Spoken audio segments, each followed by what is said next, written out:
Hello, hello. Welcome to Be Bold America. I'm your host, Jill Cody, and I'm joined today by Mike Clancy, who is a frequent lecturer on climate change and is the current chair of the Monterey County chapter of the Citizens Climate Lobby. Mike also serves on the question review team for the annual Leon Panetta Lecture Series. He is the former scientific and technical director of the Navy's Fleet Numerical Meteorology and Oceanography Center in Monterey, and a recipient of the Navy's highest civilian award, the Distinguished Civilian Service Award. Hi, Mike. Thank you for joining me again today. Welcome back to Be Bold America. Hey, thanks, Jill. I always enjoy hosting this show. It's a lot of fun. And we have a great show today because we have two outstanding guests here. Our first esteemed guest is Monterey County Supervisor Mary Adams. Mary has had a 30-year career of public service, solving problems for local families. Elected in 2016 and reelected in 2020 as the 5th District Supervisor of Monterey County. Mary advocates on issues ranging from disaster and economic recovery to land use to creative solutions to our county's housing and homelessness crisis. Our next esteemed guest is Monterey County Supervisor Glenn Church, who is a fourth-generation North Monterey County resident who was born in Salinas and grew up in the Elkhorn Royal Oaks area. Glenn is the son of a former county supervisor, Warren Church, and Glenn learned the vital significance of public service and that government should make life easier for people rather than being an obstacle. Welcome, Mary and Glenn, to Be Bold America. Thank you for having us. Yes, thank you very much for having us. Thank you, Mary. Thank you, Glenn.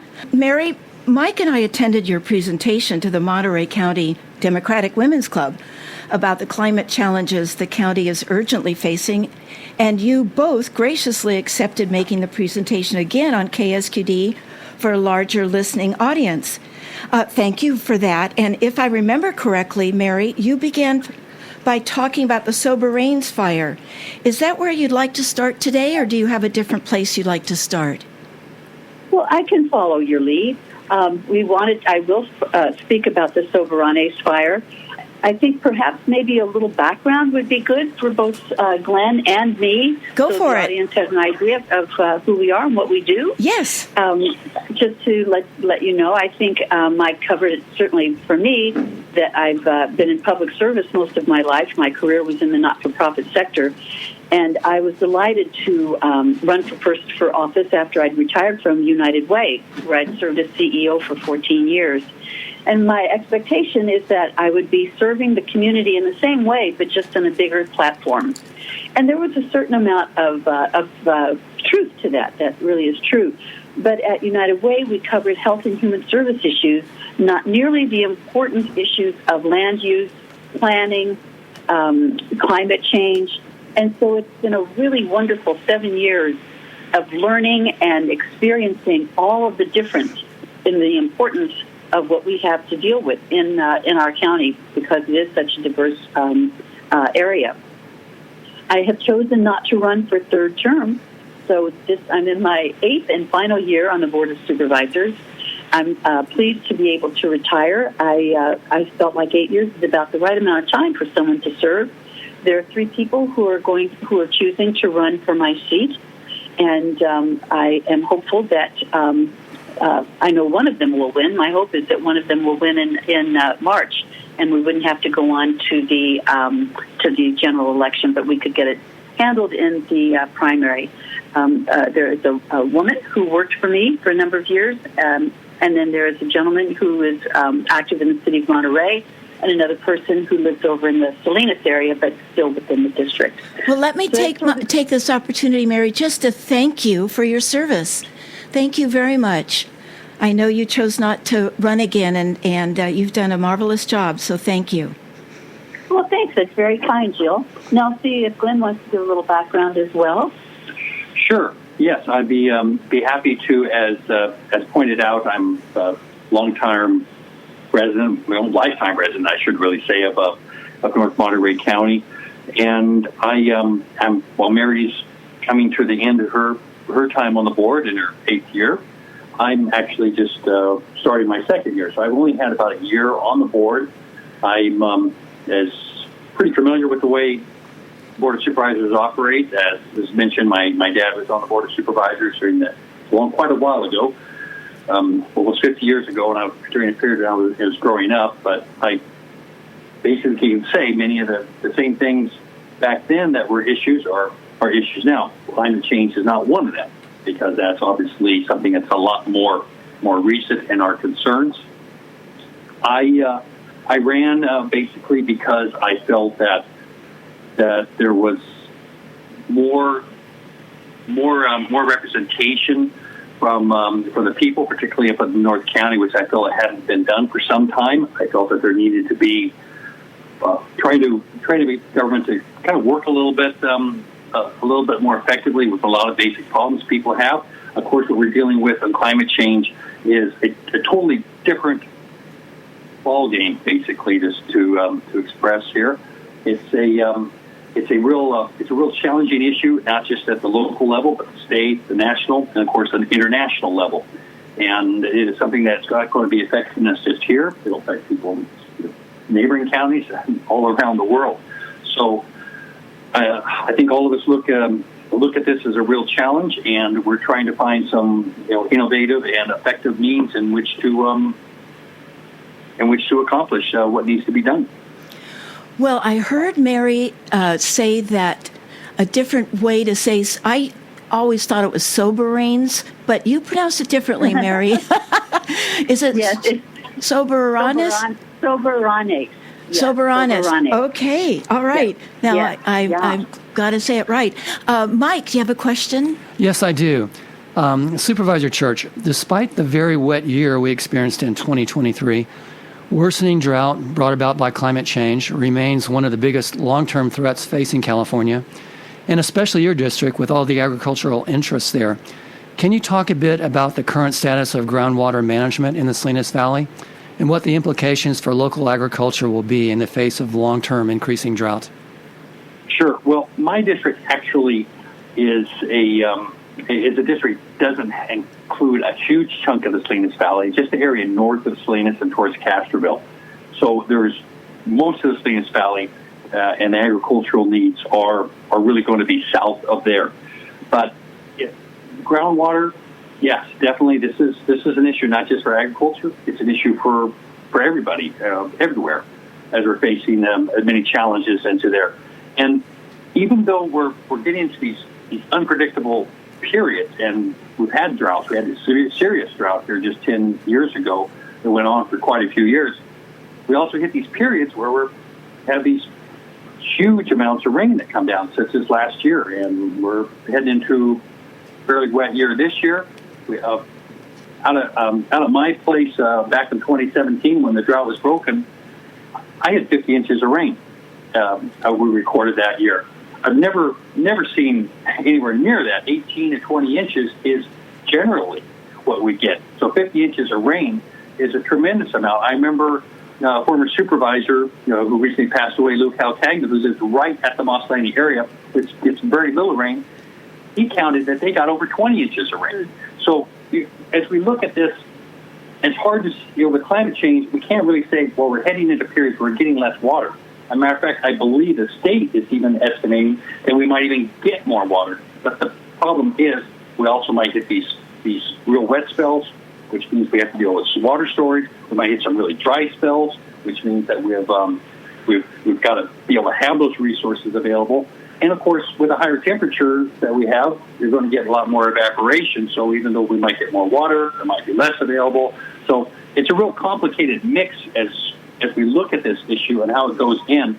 But there's a lot of projects that are going on, not just in our county, but all throughout the state, dealing with groundwater sustainability, which is what Governor Brown just about 10 years ago put forth in some legislation. So you have areas such as the Salinas Valley, the Pajaro Valley, which have these groundwater sustainability agencies, which means that we've got to go through and find a way to make sure that we're not taking any more water out than what is going in by the year 2040. And that is one of the real challenges.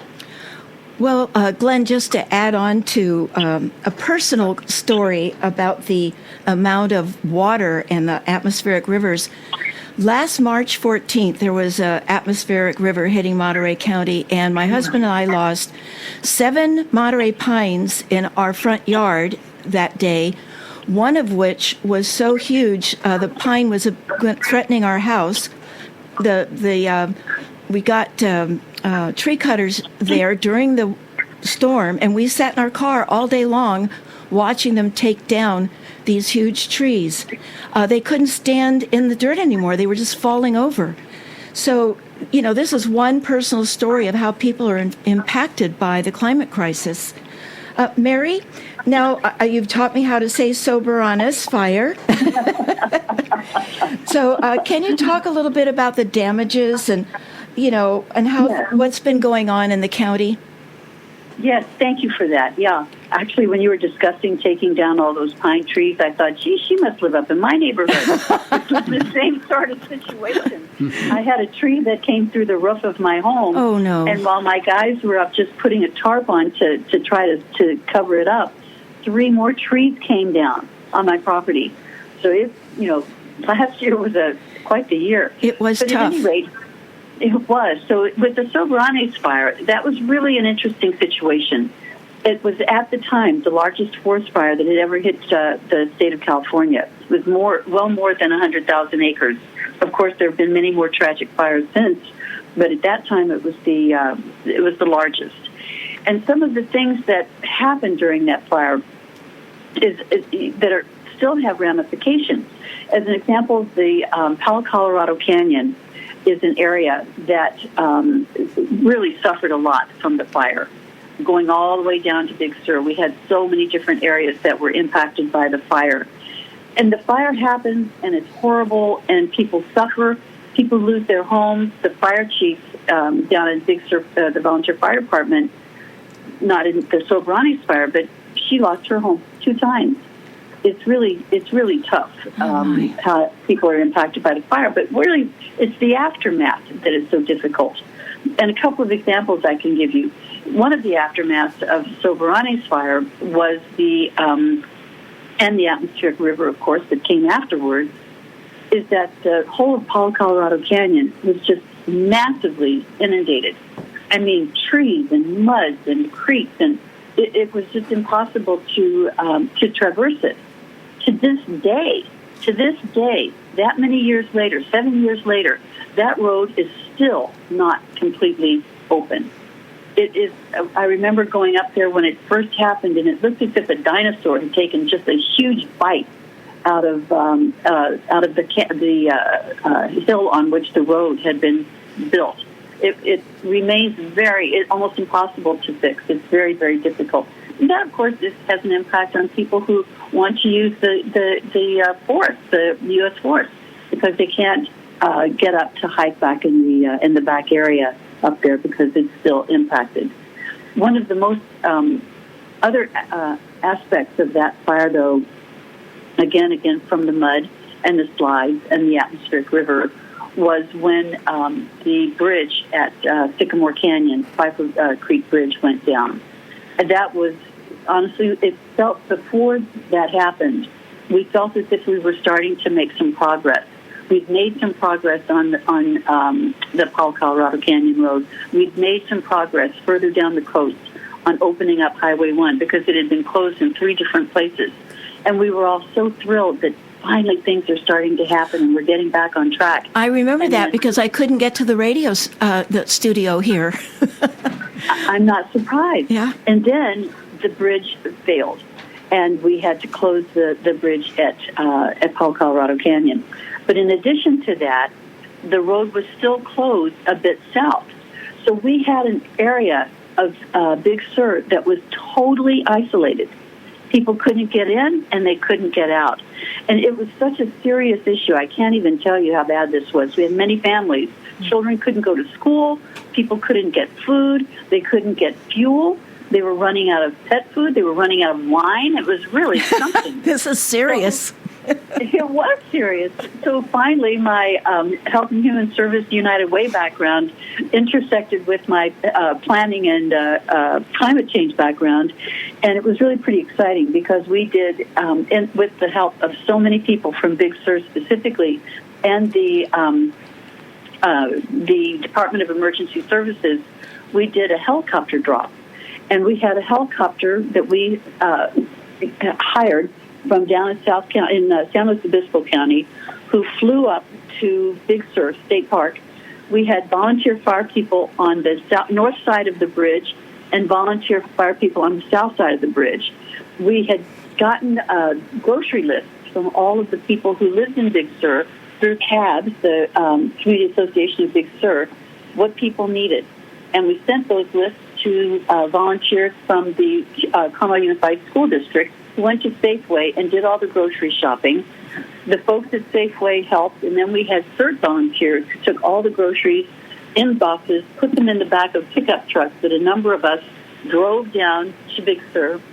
We had the helicopter come down. The fire people put the boxes of food into these big, nets, and then went over. It took maybe 7 minutes to cross over the bridge, to drop them off. The other fire people unloaded, came back over, and did it again and again. As I was going through this, somebody had put a box of to be taken across, an open box in the truck I was driving.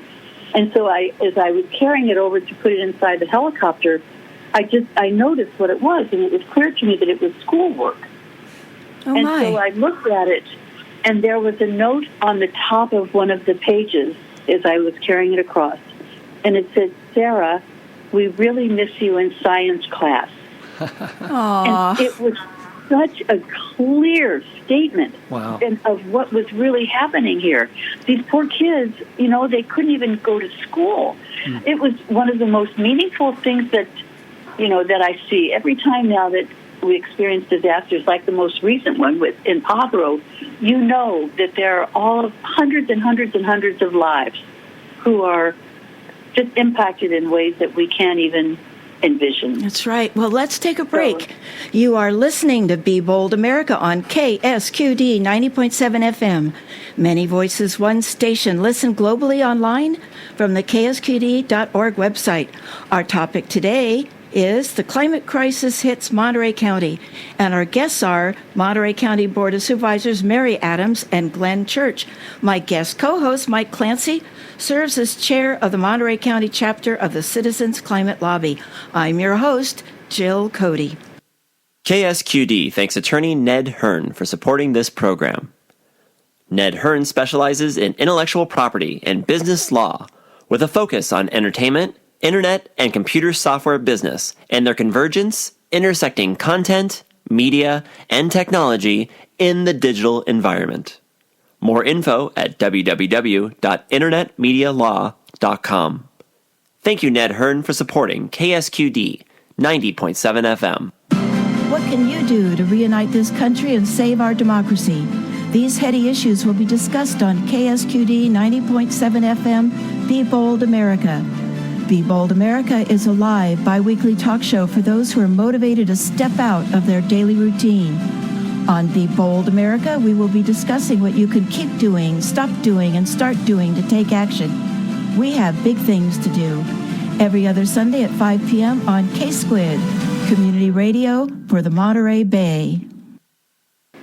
We're back. Would you like a friend to hear this interview on the climate crisis hits Monterey County? Well, Be Bold America is available as a podcast on Apple, Google, Spotify, YouTube, and many others. Subscribe for free from your favorite platform. Mike, I know you're sitting there with a question, probably lots of questions. Thanks, Jill. Supervisor Church, perhaps the biggest impact from the atmospheric rivers that hit us in 2023 was the terrible flooding that devastated Pajaro. Can you provide some background on why the levee failed to contain the Pajaro River during this flooding event? And what's being done to correct this problem? Sure. Be happy to talk about that. So, we got some unusually heavy rains out of there with not just one atmospheric river, but multiple ones that just went on. And there was a period of about 2 months or longer in which we were under kind of a constant threat of flooding going on out of there, and particularly in the Pajaro area. But it's really an issue that goes deeper than just the climate change and the atmospheric rivers. For the Pajaro Valley and the Pajaro River, coming down there. The watershed goes way up into the mountains of San Benito and Santa Clara County. So you had some of the dams up there, such as the Hernandez Reservoir up in Santa Clara, that filled up, and they couldn't hold the water anymore. They had to start releasing water. So we continued to have these rains. We continued to have this water coming in from various streams into the Pajaro River, and there weren't reservoirs to help prevent any of that flood threatening, and so that began to raise the levels of the water. However, it's a complicated issue here on what really could have caused the flooding and everything that broke. The levee did break. It was a very old levee. It was built back in 1947. There's different standards in 1947. The Army Corps of Engineers actually, in 1965, said that this isn't really adequate because in 47 it was built, and 55 and I believe 57 it flooded. Both of those times, my family is somewhat affected by that. Both my parents were teachers in Pajaro, and that 55 flood was actually before I was born, and I had two older sisters who were students there. So they were part of that early flooding on down to there, and nothing was really done to correct that until just the last few years, where some of our state and federal legislators have, which we're really grateful for everything they've been able to put together on this. We're able to raise the money so that the levee can be rebuilt, and that process is going to be taking place starting next year, and it's going to be an ongoing process for some time to really bring it up to current standards. We have to realize this: the Pajaro Valley itself is a flood zone. No matter what you do, you can never stop Mother Nature. And of course, Mother Nature with climate change has a little more enhanced fury to her. So it makes things a real challenge. Really, I think we're looking at it just a combination of many different factors that led to what had happened there, where the breach occurred. And what has been done is that there were actually multiple breaches on there. There were three major ones. One that happened upstream that affected the community of Pajaro. Another one at where the river goes underneath the Highway 1 bridge. And another down closer to the Pajaro Dunes just before it goes out in the ocean. Now, the breach was we call Site 1 up in the Pajaro Valley, up where it caused the flooding for the. That's where the houses are. That's not where the houses were, but that's what caused the flooding for the houses. That one has been completely repaired. It's some vegetation we've been able to do, within the state and the federal guidelines that allow us, have been cleared out, and it's been built up, it's been firmed up, it's in better shape than it's probably been for decades. So I feel very comfortable about that particular part.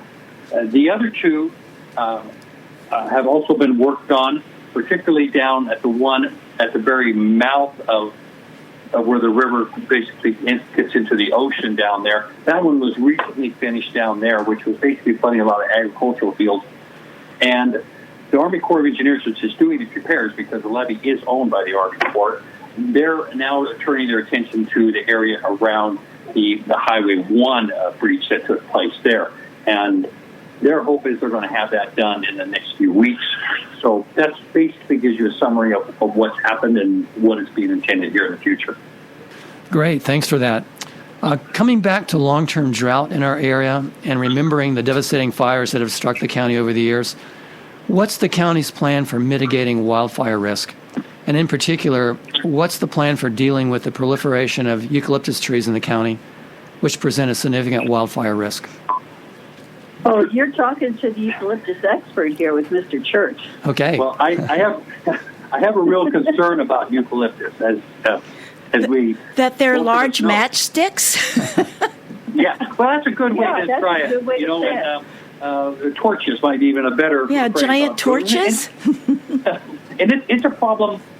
It's a problem everywhere. I read how the eucalyptus were planted in Spain. And they have been really concerned about them there too. I mean, these trees, they grow very tall. They are very detrimental to the native flora and fauna. Very beneficial to very, very few of them. They have oils that just very, it's just, they can just turn, as you say, into matchsticks, into torches. And my district in North County is where there's a heavy concentration of them, a couple thousand acres onto them. I actually was working with Senator Laird this last year, and I really want to thank him and his staff for what they've been able to do. But they have given arranged for Monterey County to get $1 million for a pilot project on eucalyptus removal, which we are just in the process of finalizing at this point. And so we're hoping to try to see how that works in some of these areas and help homeowners be able to go through and remove some of these around their homes to have divisible space, because it isn't cheap to get rid of whatever these trees are, 50, 70 feet tall. It's very expensive. I like to look at what the Elkhorn Slough Foundation has been doing along the Elkhorn Slough. And they have taken a very aggressive approach with a lot of different grants where they have gone through and removed eucalyptus and have gone through and chipped the trees, laid them out, and have created a program where they're going to be bringing back the native plants out of there. It is there's one stretch along Elkhorn Road which the removal of those eucalyptus has just transformed the view from the road. And I have, from the folks in my district who have seen that, I have had universal appreciation for that, because suddenly you can look out to the slough, you can look out to Moss Landing, you can look out to the ocean, you can see the Monterey Peninsula. And so that's just more of an aesthetic approach onto it. But they have some 70 acres of eucalyptus, and they're removing almost all of them. Not all of them, because there's a few we're never going to get rid of all the eucalyptus, and they do provide some benefit for some species. This is the monarch butterflies in a few places, but I've been a big advocate of saying, let's get rid of eucalyptus, let's bring back the redwoods, which used to be in many areas through this county, and which would provide the same kind of habitat. In North Monterey County, for example, there used to be a very extensive redwood grove, which was taken out in the 1800s because of valuable, lumber of redwood. So I've been trying to urge, let's replant some of these back. And I think, as we can get rid of eucalyptus, the more we can get rid of, we can bring. If we want to have taller trees, let's bring back some native ones. The redwoods are a fine example, and that's kind of where we're at right now on the eucalyptus.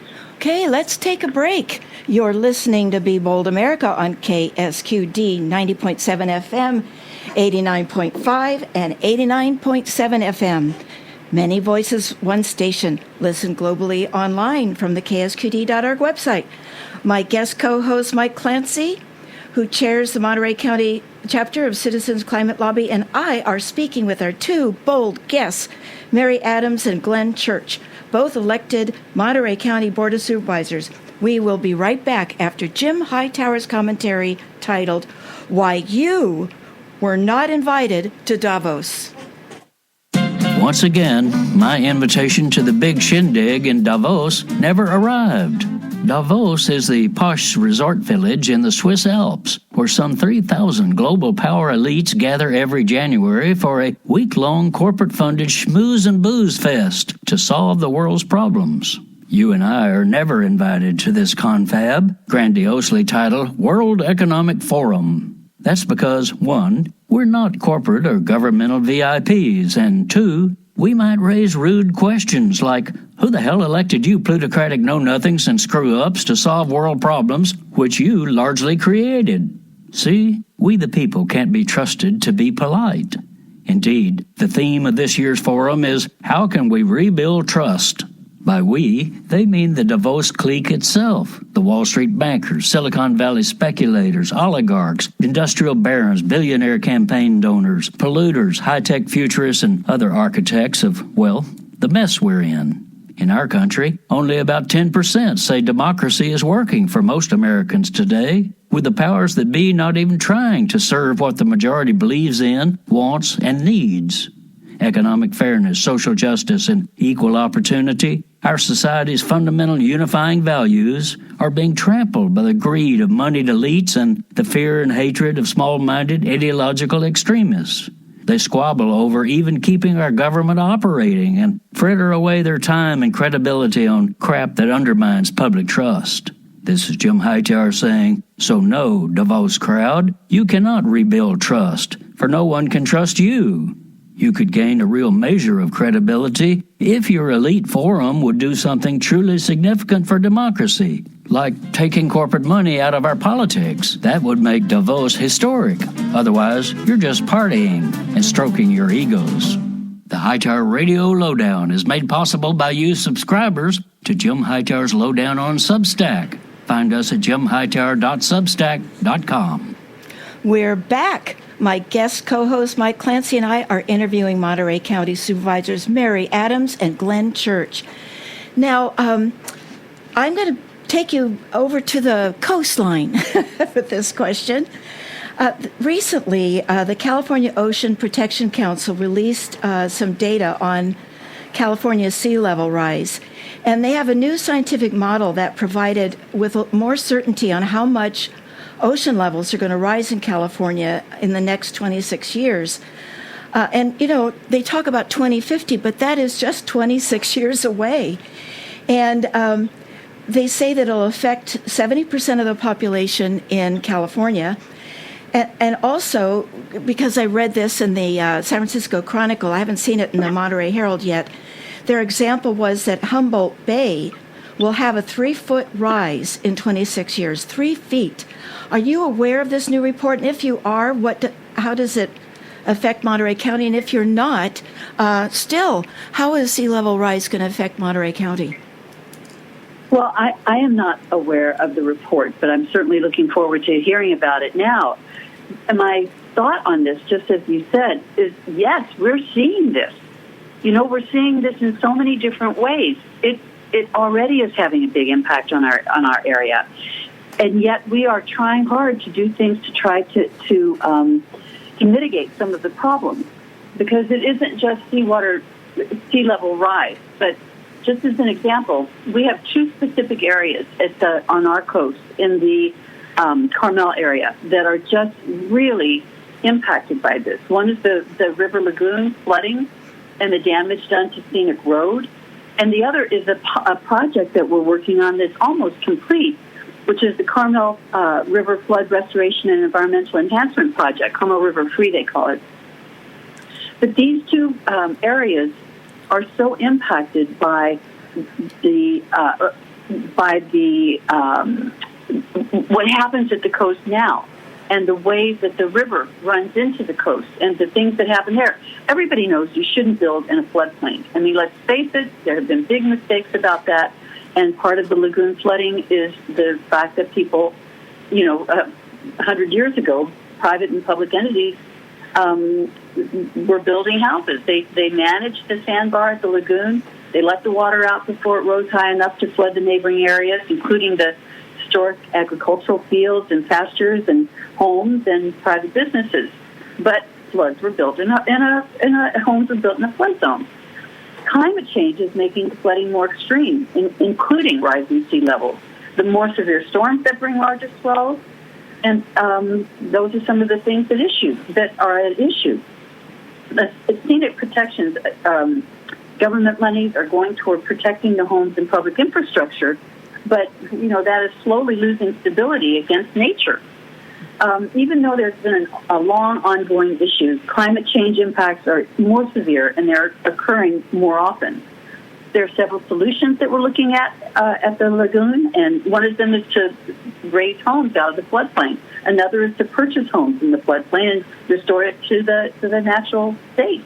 So there are a lot of issues that we're dealing with over at the Carmel Lagoon. If you don't mind my going on a little bit longer. Of course, go ahead. The Carmel River Free project is fabulous. In a partnership with the County of Monterey, the Big Sur Land Trust, and the Carmel River floodplain, this project is really something. It's an example of the Big Sur Land Trust's long-term commitment to conservation and land in service of community. The project will restore habitat and help significantly reduce the flood risk for home and businesses in the lower Carmel River watershed.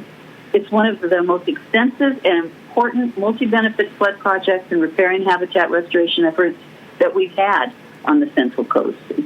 It uses a nature-based green infrastructure solution. How natural is that? That will reclaim the way the river used to go through the southern floodplain to direct the water away from the developed areas north of the river. There are multiple stakeholders, multiple partners. The land was originally given to the Big Sur Land Trust by Clint Eastwood, Clint and Margaret Eastwood. They gave a 120 acres of land at the former Adello property to do this. So we've got all kinds of people who are involved in this project, and we're getting really close to having it's, as they call it, shovel ready. So we're looking forward to the hope that construction will begin quite soon. 2025 is the year that we're thinking it's going to be ready to go. The money has come in. We've had funding from the state, from the feds, from local. It's really been an amazing situation. We just got $2 million. That's wonderful, Mary. I know Mike is fidgeting in his seat with another question. Go, Mike. Well, I just want to continue on with the theme of allowed. Yeah, that's right. I just want to continue on with the theme of sea level rise. Supervisor Church, Highway 1 through Moss Landing in your district is highly vulnerable to sea level rise, as there are stretches of the highway that appear to be only inches above extreme high tides even now. Can you talk about this vulnerability and what the plan is to address it and how much it will cost?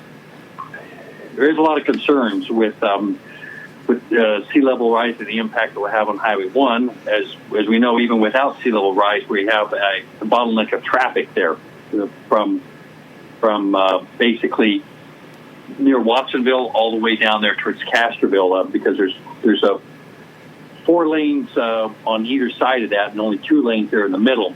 And that was supposed to be extended to 4 lanes going back to the 50s, and it's never been done because of various things that have come up. But there is some initial $1 million that has just been recently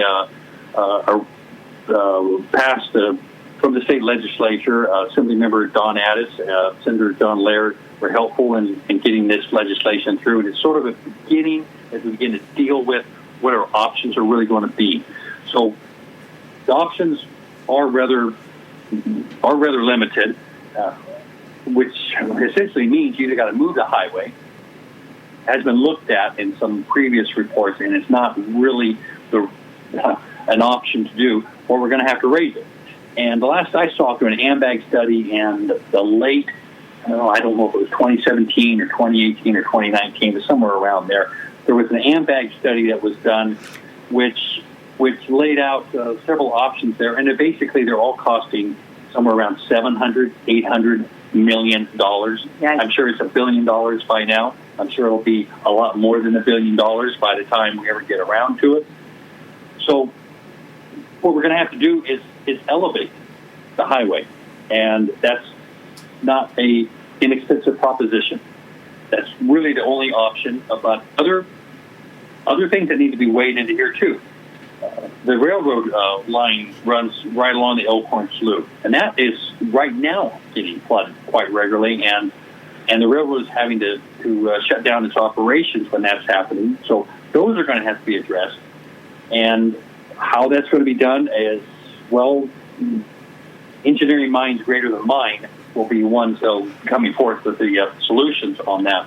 But you point out about Highway 1 there being very vulnerable, and it really is, and it really is a critical juncture between the Santa Cruz side, the Monterey County side of and how people travel and back and forth between there along the coastline.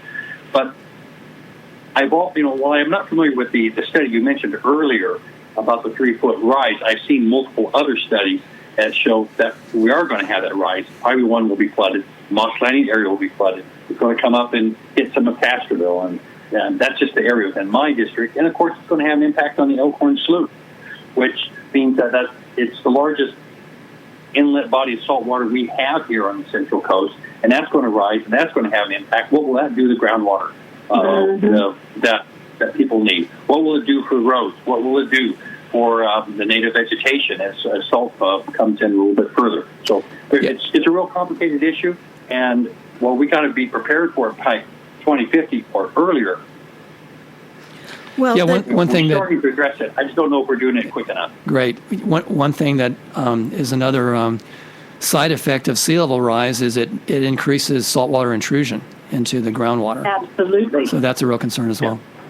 Well, and the name of that absolutely. study was also California Ocean Protection Council. They're the ones that released the report, I think, last week. So just so that you know, to take a look at it and see where Monterey County. Supervisor Adams, you have spoken before of the FireWise Communities program in Monterey County, coming back to wildfires. Can you describe this program and how local residents can become part of it? Well, I'll tell you, it is one of the best things that a person can do to become engaged in a FireWise community. We have, at this point, I can't tell you how many, maybe 25, 30 different neighborhoods that are involved with this. It started because the Community Association of Big Sur received some county funding to contribute to their fire-adapted community programming focus. And FireWise was the way that they chose to go. Regards to defensible space, they got a CAL FIRE grant to do the same thing. The Resource Conservation District also hired someone as a forest health and wildfire resilience program person to oversee it. The best way to get information on it is to go to the Monterey County website and go to the Department of Emergency Services, and you'll be able to get information on the FireWise community. But we've got them all over, from Ambler Park to the Bluffs, to Boots Road, to El Caminito Road, to Hacienda Carmel, to Quail Meadows, to Rancho Tierra Grande, to Tehama, to Larcitos, to, I like to say this one, Whiskey Gulch. And to Del Mesa. And to Del Mesa, Los Tulares, San Venancio has them, Corrada Tierra has them, and they're all over the different parts of Glenn's district as well. Corrada Tierra has them. Do you have? If I could jump in on that, I'm a little bit familiar with them as well. Before I became a member of the Board of Supervisors, I was president of the Monterey County Fire Safe Council. The Fire Safe Council, as one of its programs, was the promotion of these FireWise communities. So, I want to say this is something that you can go to the Department of Emergency Management in Monterey County. You can also go to the Monterey County FireWise Council for other people outside of Monterey County. The Santa Cruz County Fire Safety Council as well would sort of be involved into this project. And these are, as Mary's pointed out, in her district is the Carmel Valley and expanding beyond that, it became extremely popular. It's something anybody as in a community where they can get 8 of their neighbors together can do this. And it's something I really recommend, one of these direct actions that individuals can take. It can really help you in preventing fire. 2 things that I think you get out of this that are very basic, but my understanding is that fire insurance on your home, take a look at whether or not you're in a fire-safe community, a FireWise community, I guess it's a FireWise community, and that you can get a deduction, a lower rate for fire insurance. And in my district, District 5, I'm telling you, people had their fire insurance just chop, because they were the insurance companies, as everybody well knows, just completely just cut people off. They pulled out of California. Pulled out of California. So before our last break, I wanted to ask a very quick question. Has any of the Biden administration infrastructure bill funds come to Monterey County to help with the climate crisis projects here? Well, we received a significant amount of funding from a variety of different federal resources that we were able to put toward our Department of Emergency Services that were able to, to look at a couple of things. I'm embarrassed that I can't tell you specifically which programs they were, but we have been pleased with the work that we've been able to do with our federal legislators. particularly Congressman Panetta's office and Bill Lofgren's office as well. They've been very helpful in helping us access funding to be able to address the issues that we have here that climate change is bringing about, from the highway, from the Big Sur area to the North County area. We've been receiving great support and attention from the federal government, from the Biden administration, so to speak. If you are just joining us, Mike Clancy and I are speaking with our bold guests, Monterey County Supervisors Mary Adams and Glenn Church, about the climate crisis issues in Monterey County.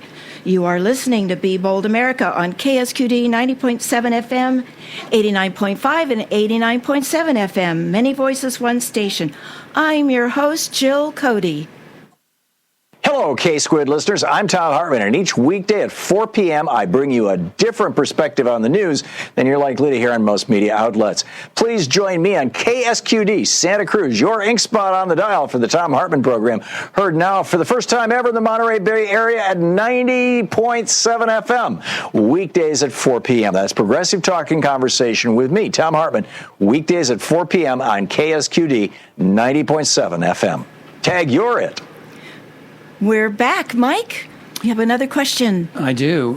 For Supervisor Church, I understand there are problems with both the Nacimiento and San Antonio dams in Monterey County. What are these problems, and what does the county plan to do about them? Well, the county is taking action onto it. It's been involved for some time. We have a problem with the San Antonio Dam spillway, as I think many of us recall from a few years ago. Again, I think that was the 2017 storms.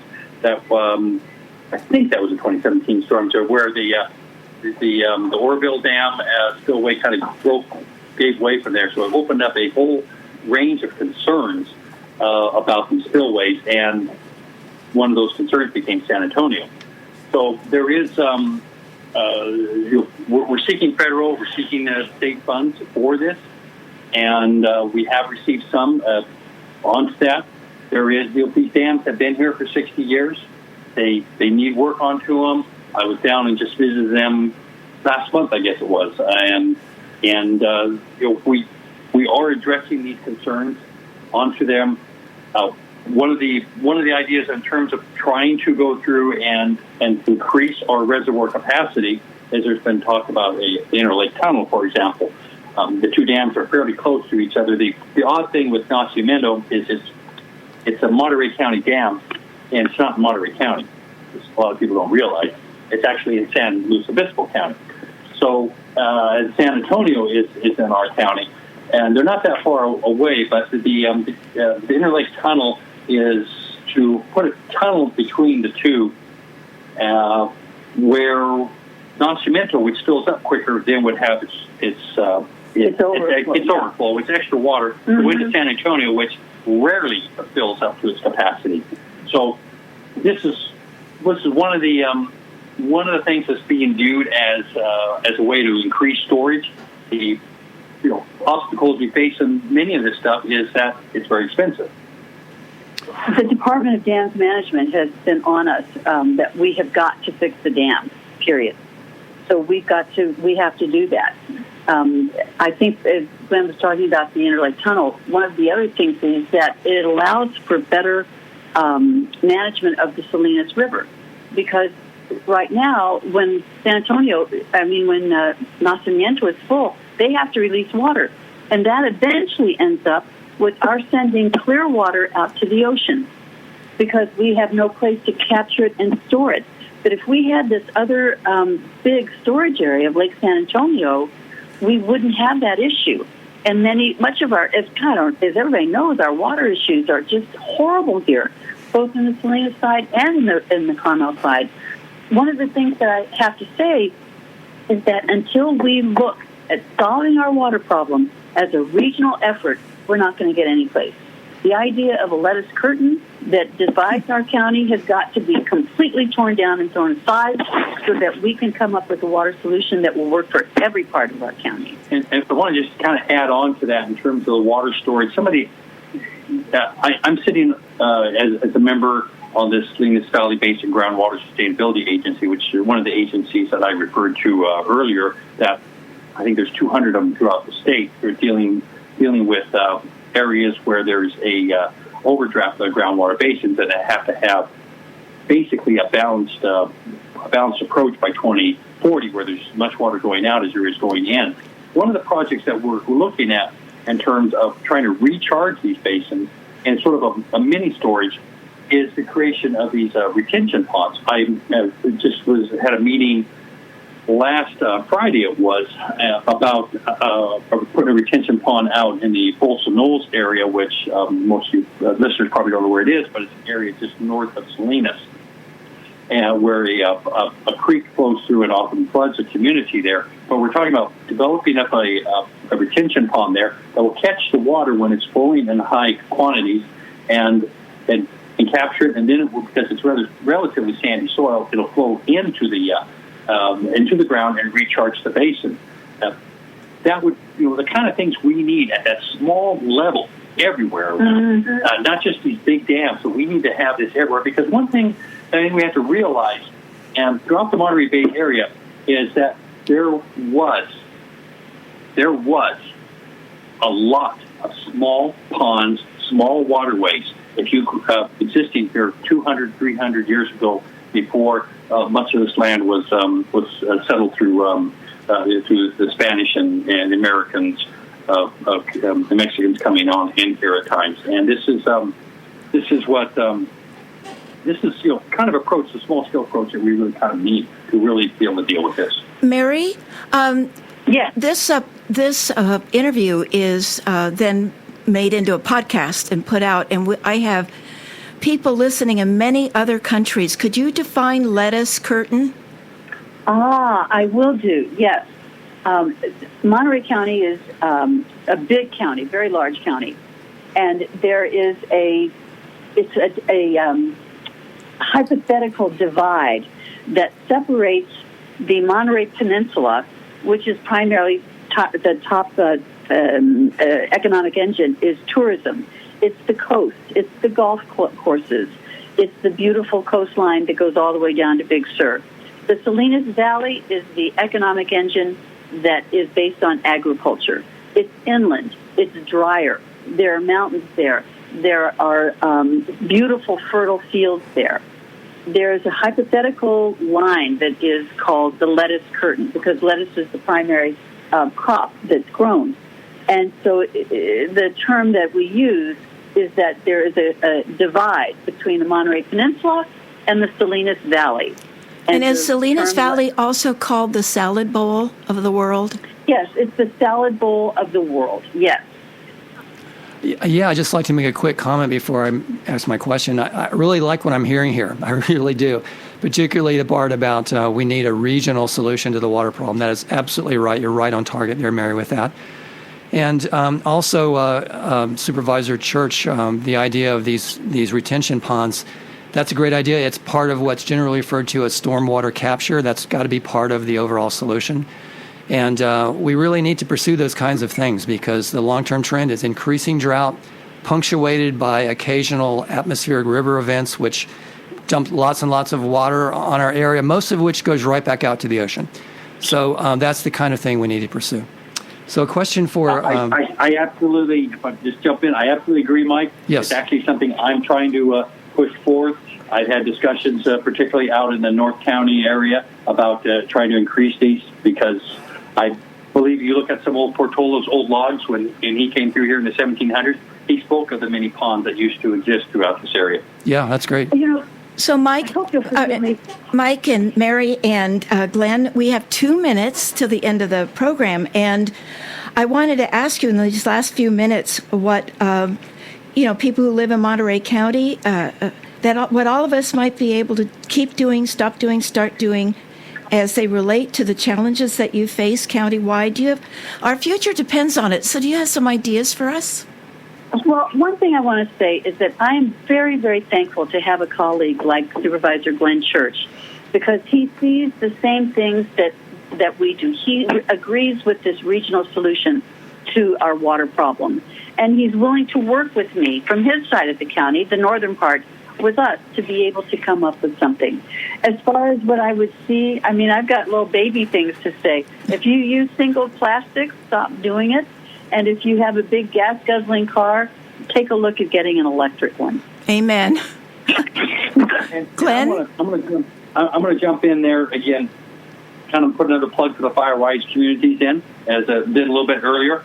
But there's a lot of different approaches we could take on this. You and Mary both expressed concerns about Monterey pine trees that had fallen down, and your area. And those are some of the simple things that we have to kind of look at. Monterey pine, like Monterey cypress, are shallow rooted. They're going to be very vulnerable to this saturated soils, and then we get heavy rains coming in. So, these little things that we can do to protect this is like looking and saying, I'm all for planting all the Monterey pine we can around, but maybe plant them away from a dwelling. If you're going to put a tree near a dwelling, find something that's going to be a little deeper rooted. Mm-hmm. These are important things I think that we need to do. I think, in terms of what people are doing, a lot of people need to keep going with the whole path that they're doing on recycling. For example, it's it's more you recycle, the less there is an impact upon upon the environment and forests and everything. And well, Mary and Glenn, thank you so much for being our bold and impressive interview guest today. And in these times when there's so many out there screaming they don't believe in a democratic government, I think they should be proud of Monterey County. I have to say, I feel our Monterey County is in good leadership hands. Thank you for joining us on Be Bold America today. Thank you so much. Thank you. Be careful, everyone. Thank you.